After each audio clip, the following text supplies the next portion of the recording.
성경 말씀 보시겠습니다. 사도행전 15장 6절부터 9절까지 말씀입니다.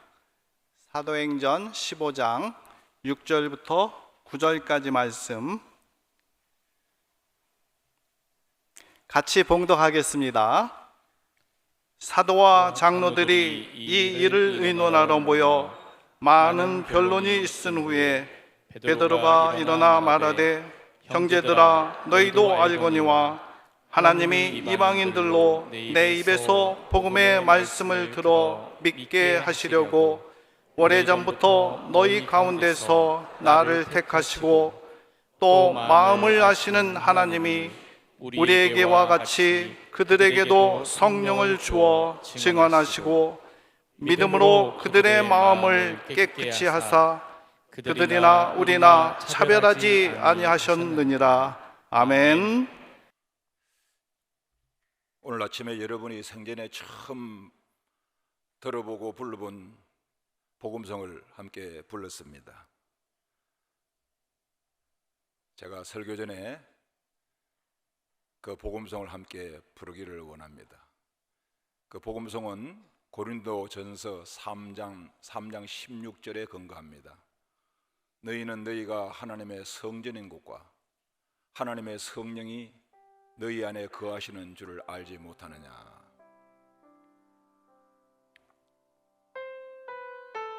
한국말로 부릅니다.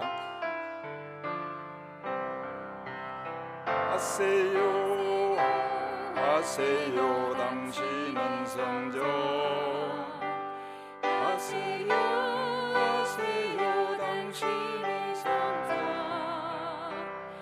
아세요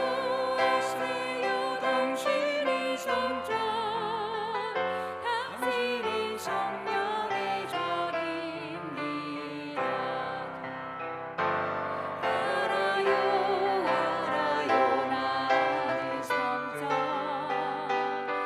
알아요 알아요 나는 성전, 알아요 알아요 나는 성전, 나는 성령의 절입니다.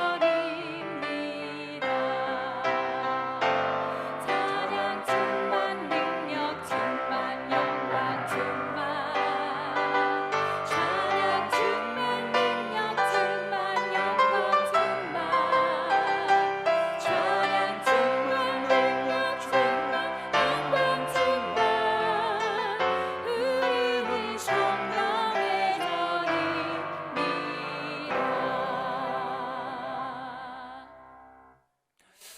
제가 믿기로는 여러분 가운데 새신자 빼고는 예수 이름으로 복음성을 모르는 분이 없을 줄로 믿습니다. 이 복음성은 어른을 위한 찬송이 아니라 어린이를 위한 찬송입니다. 그러니까 아주 단순하고 또 부르기가 쉽습니다. 그래서 제가 여기 위에서 바라보니까 입을 열어서 찬송을 함께 부르시는 분이 한 20%밖에 안 되는 것 같습니다. 그래서 제가 다시 한번 기회를 드리겠습니다. 이 찬송은 엄청난 메시지가 들어있고 또 능력이 들어있습니다. 이번에는 만약에 입을 벌리서 부르지 않으신 분을 제가 발견하면은 일어서서 부르시라고 말씀을 드리고 싶은 생각이 듭니다. 그러나 실제로는 그러지 않을 것입니다. 왜냐하면 여러분 집으로 돌아가면은 제가 담임 목사님한테 나중에 혼날기 때문에. 자, 그럼 다시 한번 부르겠습니다. 아주 쉬운 찬송입니다.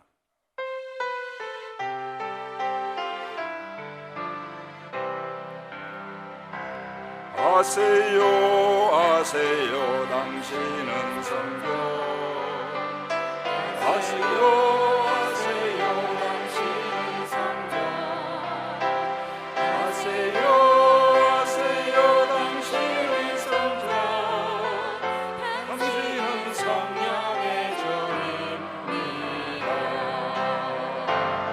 알아요 알아요 나는 성경, 알아요 알아요 나는 성경, 알아요 알아요 나는 성경, 나는 성령의 절입니다. 찬양 충만 능력 충만 영광 충만 찬양 충만 능력 충만 영광 충만 찬양 충만 능력 충만 영광 충만 우리는 성령의 전입니다.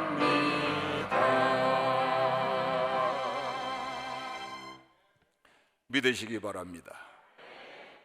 우리는 죄인 중에 괴수였으나 하나님의 그 크신 은혜 긍휼을 따라 긍휼로 말미암아 우리의 모든 죄를 다 사함받고 성령께서 오셔서 살아 계십니다.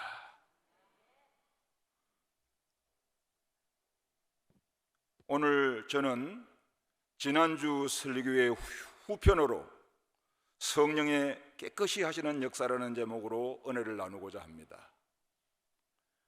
저와 제 아내는 국제선교부의 선교사 재배치의 정책에 따라서 28년간의 선교 사역을 필리핀에서 마무리하고 2016년 9월 5일에 마이크로네시아 연방국의 수도 폼페이 섬으로 이동을 했습니다. 마이크로네시아 연방국은 서태평양의 캐롤라이나 제도에 자리 잡고 있는 607개의 섬으로 이루어진 작은 나라로서 전체 인구는 약 16만 명이며 수도 폼페이 섬에는 약 3만 6천 명의 주민이 살고 있습니다. 저희가 폼페이 섬에 도착하였을 때에 그 섬에는 동원 참치 회사의 지부장을 비롯하여서 11명의 한국인이 거주하고 있었습니다. 그런데 그 11분 중에서 한 분이 저희에게 큰 관심을 표명하셨습니다. 시간이 지나면서 알게 된 사실은 이분은 저희가 폼페이 섬에 도착이 약 11개월 전에 그 섬에서 예수님을 믿게 되었다고 합니다. 이분은 대학에서 경제학을 전공하신 분이지만은 무슨 사연이 발생해서 머나먼 폼페이 섬까지 오셔서 한국 식당을 맡아 운영하게 되었는데 스스로 주방장이 되어 최선을 다하여 음식을 만들어 손님에게 서비스를 한 결과 식당 여금은 불티나게 잘 되었지만은 하루하루 사는 것이 고달프고 무척 힘겨웠다고 합니다. 그렇게 힘들게 살아가던 어느 날 저희보다 3년 정도 일찍 그 섬에 오셔서 현지 원주민 선교사역을 하고 계시는 한국인 선교사님이 정글에 위치한 원주민 교회에서 집회를 한다는 말씀을 듣고 도시락을 많이 준비해서 집회 장소를 찾아갔습니다. 그런데 가만히 지켜보니 선교사님이 집회 중에 교회당을 돌아다니면서 안수기도를 해주시는데 본인 앞에 와서는 그냥 지나가시더라는 것입니다. 이분은 예수님을 믿는 분이 아니지만은 자기도 한번 안수기도를 받아보고 싶은 마음이 들어가지고 몸을 움직여서 선교사님 앞으로 다가가니 선교사님이 금방 알아채고 안수기도를 해주셨는데 그 순간에 그분의 마음에 성령이 임했습니다. 이분은 평소에 술을 너무너무 좋아하셔서 소주를 아예 한국에서 컨테이너로 운송해 와가지고 아침 저녁으로 즐겨 마시던 그런 분이었는데 마음에 성령이 임한 이후로 술 생각이 싹 사라져서 방에 가득히 쌓아놓은 그 소주 상자를 몽땅 다 처치했답니다. 또한 결혼 기념일에 돌아와서 아내와 함께 식당에 가서 즐거운 마음으로 외식을 하게 되었는데 기념으로 와인을 한 잔 하자고 술을 한 모금 마시는 순간 갑자기 구토가 발생해서 한동안 그치지 않았다고 합니다. 결국 즐거워해야 할 결혼 기념일이 엉망이 되고 말았답니다. 이분의 마음에 성령이 임한 이후부터 도대체 무슨 일이 일어난 것일까요? 본문 사도행전 15장 6절로 9절로 돌아가 봅니다. 사도와 장로들이 이 일을 언론하여 모여 많은 변론이 있은 후에 베드로가 일어나 말하되, 형제들아, 너희도 알거니와 하나님이 이방인들로 내 입에서 복음의 말씀을 들어 믿게 하시려고 오래전부터 너희 가운데서 나를 택하시고, 또 마음을 아시는 하나님이 우리에게와 같이 그들에게도 성령을 주어 정언하시고 믿음으로 그들의 마음을 깨끗이 하사 그들이나 우리나 차별하지 아니하셨느니라. 이 본문은 사도 베드로가 일명 예루살렘 공회에서 이방인인 고넬료 집에 초청을 받아 갔을 때에 그곳에서 무슨 일이 일어났는가를 설명하고 있는 구절입니다. 먼저 사도 베드로는 하나님께서 이방인들로 하여금 복음의 말씀을 듣고 예수님을 믿게 하시려고 자기를 선택하셨다고 주지시킵니다.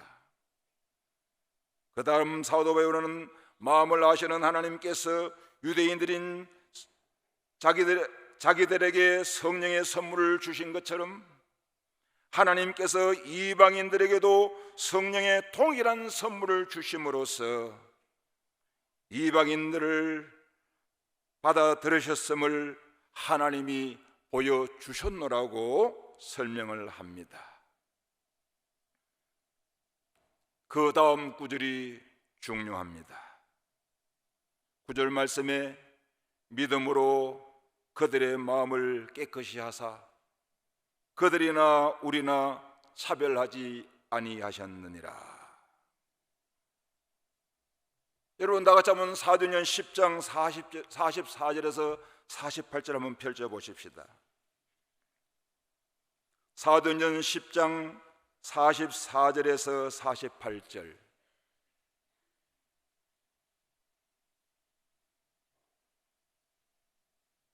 베드로가 이 말을 할 때에 성령이 말씀 듣는 모든 사람에게 내려오시니 베드로와 함께 온 할례 받은 신자들이 이방인들에게도 성령 부어주심으로 말미암아 놀라니 이는 방언을 말하며 하나님 높임을 들음이러라. 이에 베드로가 이르되, 이 사람들이 우리와 같이 성령을 받았으니 누가 능히 물로 세례 베풀음을 금하리요 하고 명하여 예수 그리스도의 이름으로 세례를 베풀라 하니라. 그들이 베드로에게 며칠 더 머물기를 청하니라. 사도행전을 쓴 누가가 고넬료 가정에서 일어난 그 사건을 여기에 기록하였는데, 첫 번 그 자료에 믿음으로 하나님께서 그들의 마음, 고넬료 가정의 식구들, 복음을 들은 사람들의 마음을 깨끗이 했다는 말씀이 없습니다. 이번에는 사도행전 11장 15절로 가보십시다. 사도행전 11장 15절에서 18절 말씀.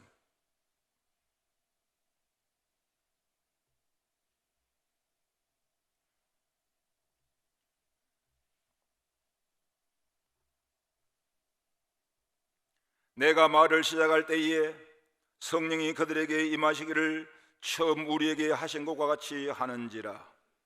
내가 주의 말씀에 요한은 물로 세례를 베풀었으나 너희는 성령으로 세례를 받으리라 하신 것이 생각났노라. 그런즉 하나님이 우리가 주 예수 그리스도를 믿을 때에 주신 것과 같은 선물을 그들에게도 주셨으니 내가 누구이기에 하나님을 능히 맡겠느냐 하더라. 그들이 이 말을 듣고 잠잠하여 하나님께 영광을 돌려 이르되, 그러면 하나님께서 이방인에게도 생명 얻는 회개를 주셨도다 하니라. 이 말씀은 사도 베드로가 무할례자들에게 집에 들어가서 음식을 먹었다는 것을 꼬투리 잡아가지고 예루살렘에 있는 할례자들이 이제 질문을 던지는 그런 그 상황에 답변을 한 것인데, 이 구절에서도 하나님께서 믿음으로 그들의 마음을 깨끗이 하셨다는 말씀이 없습니다. 사도행전이 거기서 끝났으면 큰일 날 뻔했습니다. 근데 사도 베드로가 예루살렘 공회에서 드디어 하나님의 계시를 밝힙니다. 고넬료 가정에 하나님의 성령이 임하였을 때에 하나님께서는 그들의 마음을 성령으로 깨끗이 하셨다는 것입니다.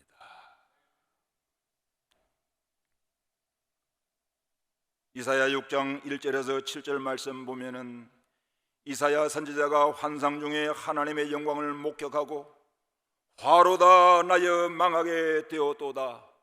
나는 입술이 부정한 사람이요 나는 입술이 부정한 백성 중에 거주하면서 만군의 여호와이신 왕을 배웠음이로다 하고 탄식하니 그때에 그 서랍 중에 하나가 부젓가락으로 제단에서 짚은 바 핀숯을 손에 가지고 내게로 날아와서 그것을 내 입술에 대며 이르되 보라 이것이 내 입에 닿았으니 내 악이 지하여졌고 내 죄가 사하여졌느니라 하였습니다.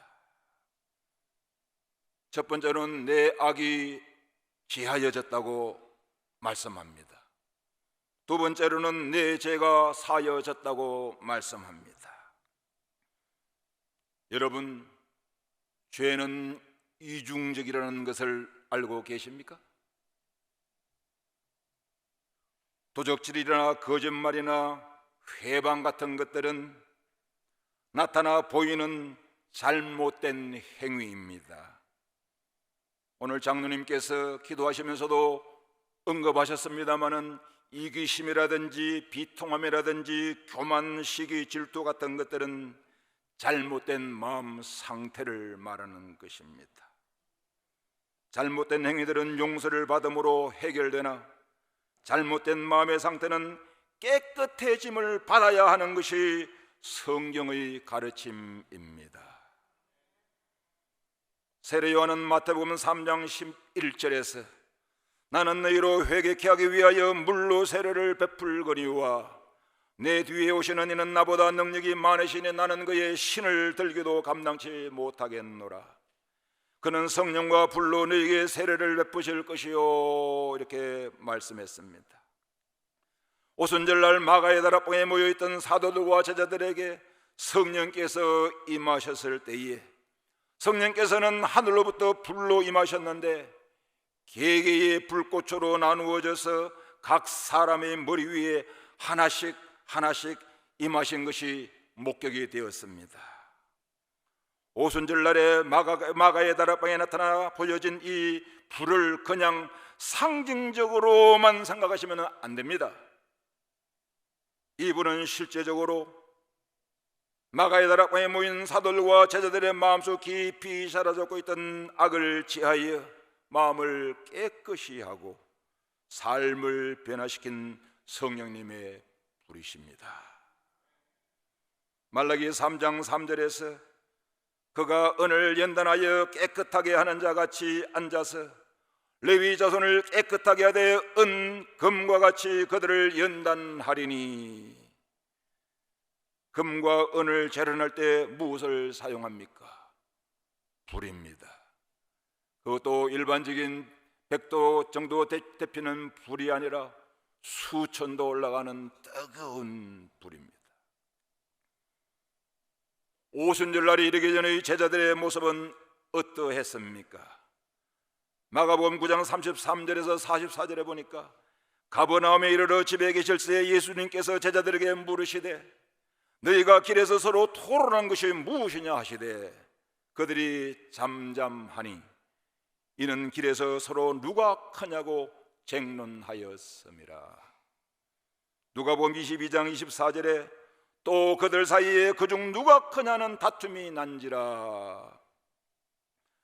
누가복음 9장 51절에서 56절 말씀에 예수께서 성천하실 기약이 차감해 예루살렘을 향하여 올라가기로 굳게 결심하시고 사자들을 앞서 보내시며 그들이 가서 예수를 위하여 준비하려고 사마리아 내 한 마을에 들어갔더니 예수께서 예루살렘을 향하여 가시기 때문에 그들이 받아들이지 아니하는지라.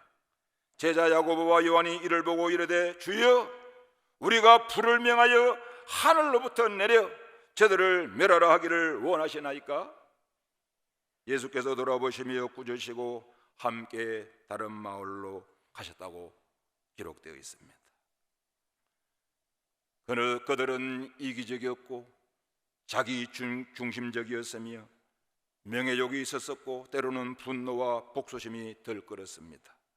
그리고 비겁하고 교만했었습니다. 그러나 오순절날에 임한 성령의 불이 그들의 마음을 녹였습니다. 정결하게 했습니다. 깨끗하게 하였습니다. 그들은 겸손하여졌으며 서로 용서하고 사랑하고 연합하였으며 온갖 모욕과 핍박에도 용기 있는 자가 되었으며 끝까지 인내하였습니다. 히브리서 11장 39절에 11장에 나오는 모든 믿음의 사람들을 가리켜서 세상이 감당치 못할 사람들이라고 표현을 했습니다. 우리도 마땅히 부활하신 주님을 모시고 마음에 모시고 사는 성도들로서 이 세상에 사는 동안에 세상이 감당치 못할 기독교인이 되어야 마땅한데 세상이 조롱하고 모욕하는 사람들로 전락되었으니 오호 통제라, 오호 통제라, 통탄할 일입니다.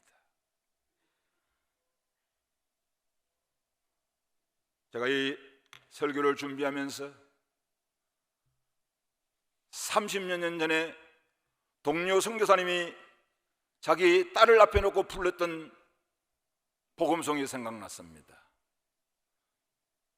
화면을 한번 띄워주시면 감사하겠고 함께 부를 수 있으면 불렀으면 좋겠습니다.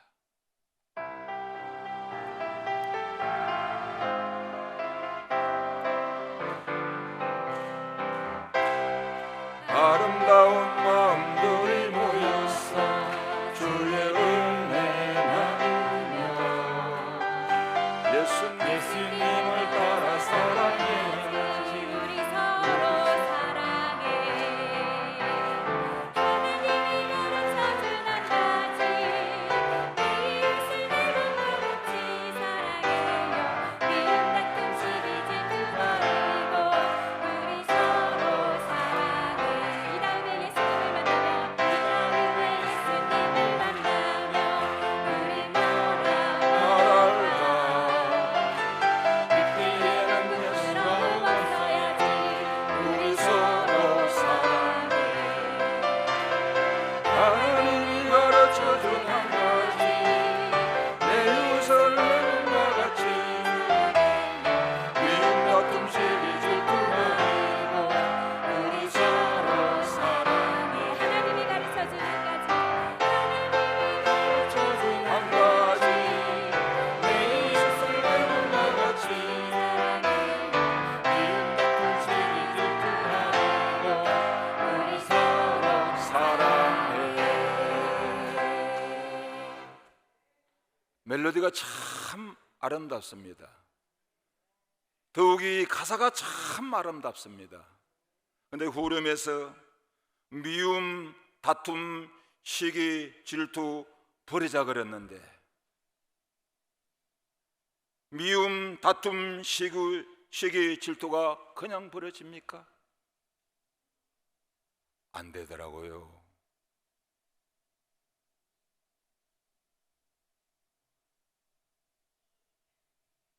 제가 신학교에 다닐 때에 별명이 홀리맨이었습니다. 지난주에 잠시 간증하는 말씀을 드렸습니다마는 할아버님께 불효하고 동생을 엄청나게 구타한 것을 예수님 믿고 나니 얼마나 그것이 저로 하여금 죄책감에 사로잡히게 하는지 회개하고 또 회개하고 또 회개하다가 결국 하나님의 은혜를 잊게 되었습니다. 혹시 여러분 가운데 동생을 얼마나 때렸으면 저렇게 선교사님이 말씀하실까 그게 궁금해할 줄 모르는데, 자, 부끄러움을 무릅쓰고 잠시 청기를 누설하겠습니다. 시골집에 조그만 건너방에 동생과 같이 앉아 있었는데 무슨 이유인지는 모르겠습니다. 제가 화가 나가지고, 저희 아버님이 미군 부대에서 근무하시고 또 그 세메토 공장에 그 미군들이 운영하는 곳에서 근무하시다가 그 물건을 집에 많이 갖고 오셨는데 거기에 큰 팽이가 하나 있었습니다. 실을 감아서 돌리는 팽인데 일반 팽이가 아니라 아주 미군 팽입니다. 그게 언뜻 손에 잡혀서 집어 던졌는데 이게 날아가 가지고 동생의 이에 맞은 것이 제가 지금 기억합니다. 만약에 그 못이 달린 미제 팽이가 동생의 정수리에 맞았다고 하면 어떤 일이 벌어졌겠습니까? 저는 가인과 같은 사람이 되었을 것입니다. 이렇게 난폭하고 흉악무도한 사람이 예수님 믿고 그 은혜가 얼마나 감사하고 고마운지, 나는 이제 세상 쾌락을 다 벗어버리고 주님을 위해 살겠다, 이렇게 결심을 하고 경건 생활을 한 것이 친구들에게 그렇게 보였는가 봅니다. 그런데 제가 나이 32살에 결혼하고 나서 그게 다 허상이라는 것을 알게 되었습니다. 더 이상은 말씀드리지 않겠습니다. 왜냐하면 제 아내가 나에 대해서는 좋은 일도 나쁜 일도 말하지 말라 여러 번 말씀하였기 때문에 그냥 여러분 상상만 하십시오. 미움, 다툼, 시기, 질투 버리자 해서 그냥 버려지는 것이 아닙니다. 성령께서 마음에 역사하셔서 깨끗이 씻어 주셔야 됩니다. 오늘 이 3부에 나오신 모든 성도님들, 또 비대면으로 온라인으로 예배에 참석하고 계신 모든 분들, 여러분 마음 가운데에 이와 같은 고민을 가지고 계신 분이시라면 희소식이 있습니다. 복음 소식이 있습니다.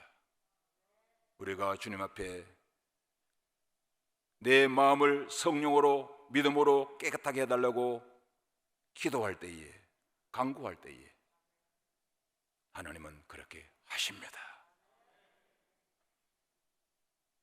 하나님은 인생이 아니시니 시건치 않는다고 말씀하셨습니다.